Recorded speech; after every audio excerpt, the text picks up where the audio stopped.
Bonjour et bonsoir, j'espère que vous allez bien, moi de mon côté ça va. Bienvenue sur la chaîne du Psychospirit, merci pour les nouveaux abonnés, merci pour tous ceux-là qui like les vidéos, très important, ceux qui les commentent et ceux qui les partagent. Aujourd'hui nous allons encore parler de cette fameuse meudienne, la famille dysfonctionnelle avec à sa tête la maman alpha chef de file, la grande sorcière, celle-là qui est considérée comme la déesse de tous les temps dans la meute.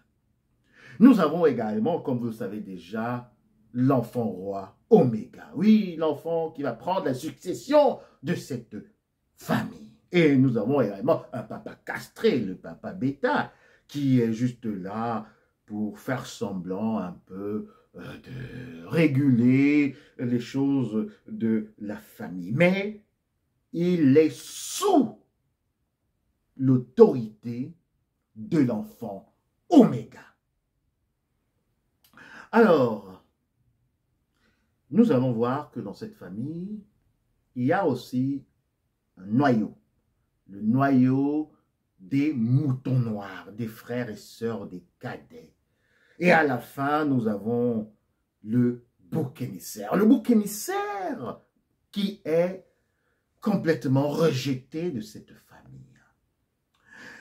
Nous avons déjà parlé de la première dynastie, ou bien de la première génération, si vous voulez. Donc, ça veut dire l'enfant roi, Oméga, les moutons noirs, et aussi le bouc émissaire. Et nous allons maintenant entrer dans la deuxième génération. La deuxième génération, donc ça veut dire que les enfants qui vont provenir des hyènes de cette meute, les petits-enfants de maman alpha, de papa bêta, et les neveux et nièces de l'enfant Oméga.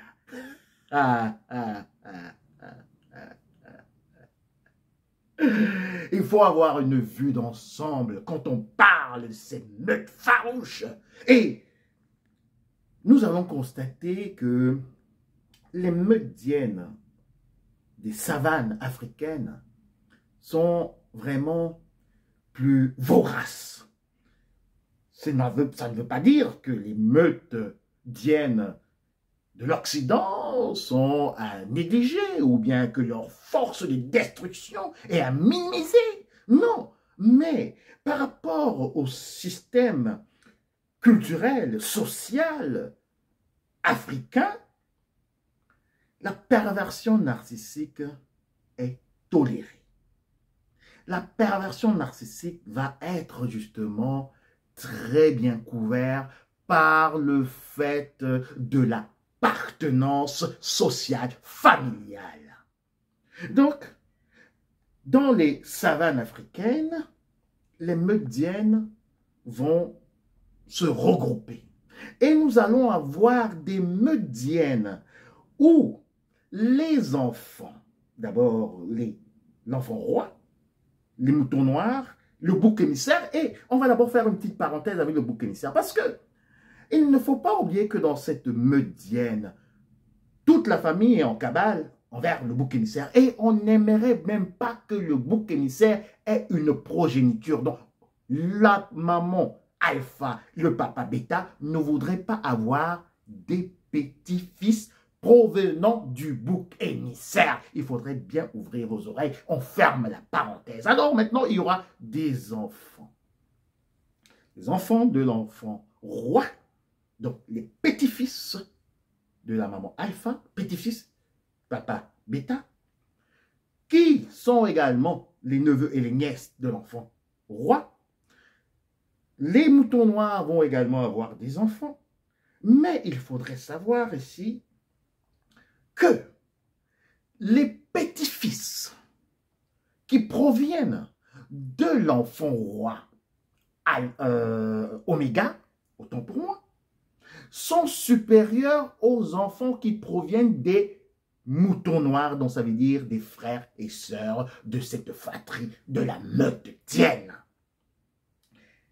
Dans la domination de l'enfant roi, les moutons noirs vont venir livrer leurs enfants afin qu'ils soient éduqués, manipulés et aussi orchestrés pour la diabolisation d'éventuels petits-fils ou cousins qui proviendraient du bouc émissaire. Donc ça veut dire que les frères et sœurs, les moutons noirs, vont avoir des enfants.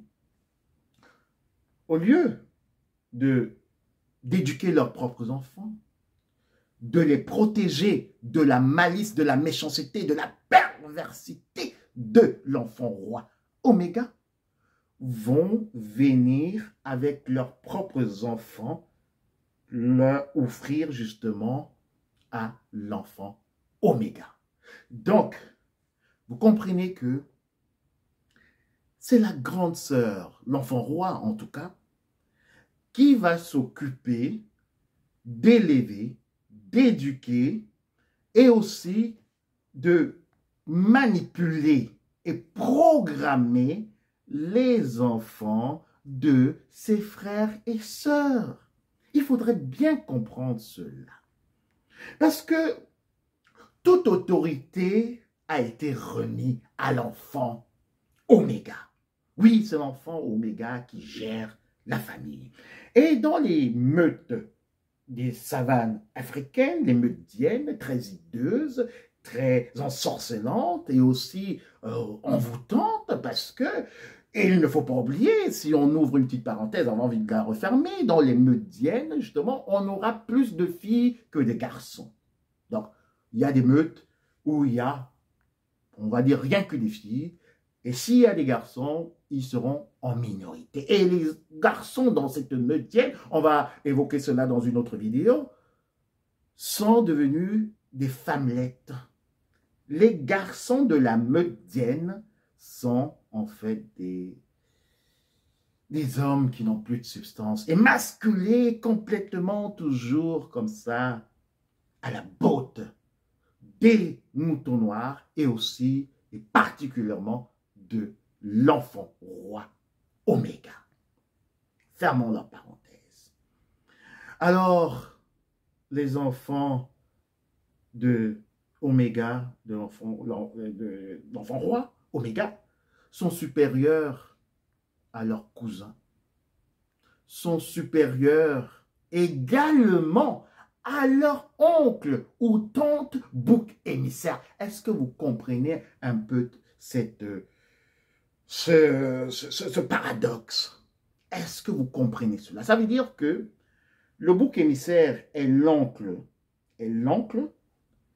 de ses nièces. Hein. Bon, c'est clair qu'il est l'oncle de ses nièces. Mais ce que je veux dire par là, c'est que il est supérieur, il a une génération supérieure par rapport à ceux qui sont inférieurs à lui. Donc ça veut dire que les enfants de ses frères et sœurs devraient le considérer comme un papa, comme un oncle, comme un tonton. Non, mais dans l'organigramme de la Meudienne, le bouc émissaire aura la même place que les enfants de la deuxième dynastie ou génération. Il faut bien comprendre cela. Parce que le bouc émissaire, en fait, il est un enfant étrange. On ne le considère pas. Donc, il a le même niveau, la même place que ses neveux et nièces. Donc, vous comprenez aussi que pour pouvoir mettre tout ce mécanisme de zombification en place, les meutiennes seront toujours très compactes. Donc, et quand on va voir les meutiennes des savanes africaines, elles vont habiter en fait dans la même région ou aussi même parfois dans la même maison. Je vous dis que nous avons 2, 3 générations. Nous allons en parler plus tard de la 3e génération parce que ça va très loin. Je vous ai dit, c'est toute une dynastie. On va prendre le temps pour décortiquer les meutiennes. Donc, ça veut dire que les 2, 3 générations vont venir habiter parfois même dans la même maison. Nous avons la première génération. Nous avons des parents qui sont dans cette maison. parce que ils doivent garder aussi leurs enfants qui vont être dans la même maison. L'enfant roi est dans la même maison. Nous aurons les moutons noirs qui vont venir habiter dans la même maison. Nous aurons les enfants des moutons noirs qui vont venir habiter dans la maison. Nous aurons les enfants de l'enfant roi, justement, Oméga, qui vont habiter dans la maison. Pourquoi tout cet amassement de personnes dans le même endroit? C'est juste pour le contrôle. Pour le contrôle des esprits, le contrôle des âmes, le contrôle mental, le contrôle financier, le contrôle affectif, le contrôle émotionnel, le contrôle à tous les degrés. La maman hyène alpha doit avoir toujours la vue d'ensemble sur toutes les enfants de la meute. Donc jusqu'à ces petits-enfants. Pourquoi tous ces gens sont agroupés, viennent s'agglutiner au même endroit, dans une même résidence, ou bien dans un même quartier, dans un même village? Parce que l'enfant roi veut contrôler tout ce qui se passe dans la vie familiale de ses frères et sœurs, les moutons noirs. Pourquoi le bouc émissaire sera rejeté? Pourquoi on n'aimerait pas qu'il ait d'enfants? Parce qu'on sait que le bouc émissaire a une vision. Le bouc émissaire guette cette famille comme ça du clin d'œil. Il se dit, attendez juste un instant, attendez, je suis en train de me diriger vers la lumière, je suis en train de reprendre mon essence, je suis en train de prendre mes forces, je suis en train de me reconstruire. Attendez juste un instant et je vais vous abandonner.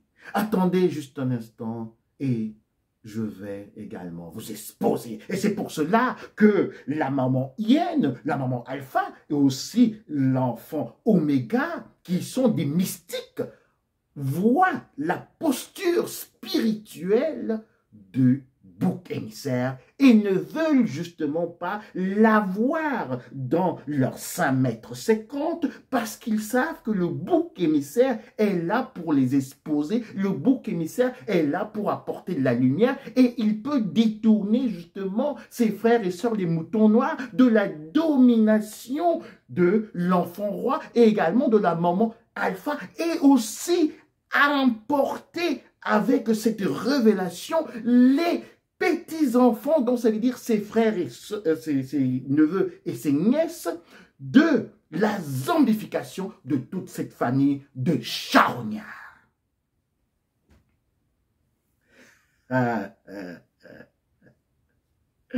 Nous allons décortiquer la meutière. Asseyez-vous bien et réécoutez la vidéo. Je reviens vers vous. Et entre-temps, je vous souhaite une agréable, excellente journée.